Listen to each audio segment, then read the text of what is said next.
नमस्कार सांग मैंने देखु मुझे सुआणी पिठा करची बिना पुरे खाली सुजी मरीच गुजराती आ पान मधुरी पकईकरी मुझे आसतु स्टार्ट करवा आसतु ए वीडियो स्टार्ट करवा गोटे कप पानी नहीं गली पानीटा ए गरम हो गला मुझे गुजराती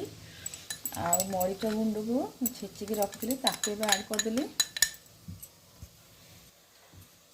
पान मधुरी मुझे ऐड कली पान मधुरीटा पकेली एतरे माने ता स्वादटा टे भल आसापी फ्लेवरटा मुझे गोटे कप चीनी ऐड करदेली चीनीटा पूरा मेल्ट हवा जाए मुझे घाटी चलि ये गोटे चामच गुआ घी ऐड करदेली गुआ घी ऐड कले टेस्टा भल आसो मुझे गोटे कप सुजी ऐड करदेली एबे आपको पानी रे एमती मिक्स कर चलवा आपको हमें एमती पूरा मिक्स कर चलवा जंतुणीटा भल भाव जमी जंती हो एबे आम गैसटा बंद करदे पूरा 15 मिनट ढांकुणी देके रखीदे 15 मिनट हो गला एमती हाथ रे चकड़ी दबा ए 15 मिनट हो गला आम एमती भलसे टिके डोटा को भलसे चकड़ी दबा गुआ घी टिके नहीं जावा हाथ रे गुआ घीटा को एमती पकईकरी चकाटिले ना डोटा भल आसे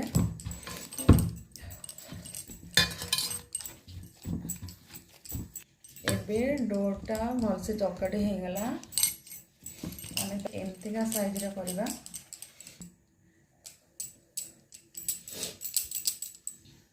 हाथ रे एमतीका टाइप रा करवा बेसी मोटा करवानी पूरा एमती काकरा टाइप रा एमती करवा देख मोर पूरा रेडी हो गला एबे एथरक करेरा को छाणीबा आसंतु तेल भल पकई एबे मोर तेलटा भलसे गरम हो गला आपको आम एमती छाड़वा मु छोट करेटे नहीं बसई बोलिकी चार्टा नाखा पकेबी तुम चाहिए बड़ कड़े बसईकरी भी 5-6टा 7टा नाखा एमती पकई पार आम गैसटा को टिके लो रे रखा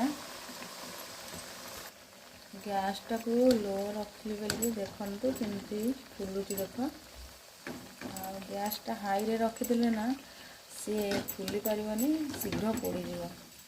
आटा सीझी भी पारनी देखु केमती गोल्डन कलर हो गला आपको एमती हल्का से आम एपट सेपट टिके करदे हो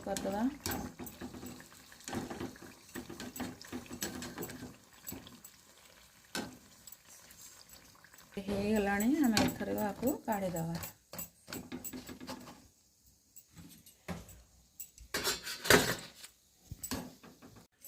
ये सुआणी पिठाटा एते टेस्टी आ एते सुआदिया है जे न खाइले आपण माने जमा भी विश्वास करें देखंतु ये कलरटा बेसी माने ब्राउन को हवा जाए रखिबेनी पूरा एमती गोल्डन कलर हवा जाए एटा को एमती बाहर कर देबे आउ ये छुआंकर बहुत फेवरेट बहुत छुआ को एमती करके देबे छुआ को एटा बहुत पसंद आसबो आ रहिली जदि मोर ये वीडियोटी आपण मन भल लागला लाइक करेंगे सब्सक्राइब करेंगे आ कमेंट करेंगे निहाती आ मु आसीबी नुआ रेसिपी टाटा बाय बाय।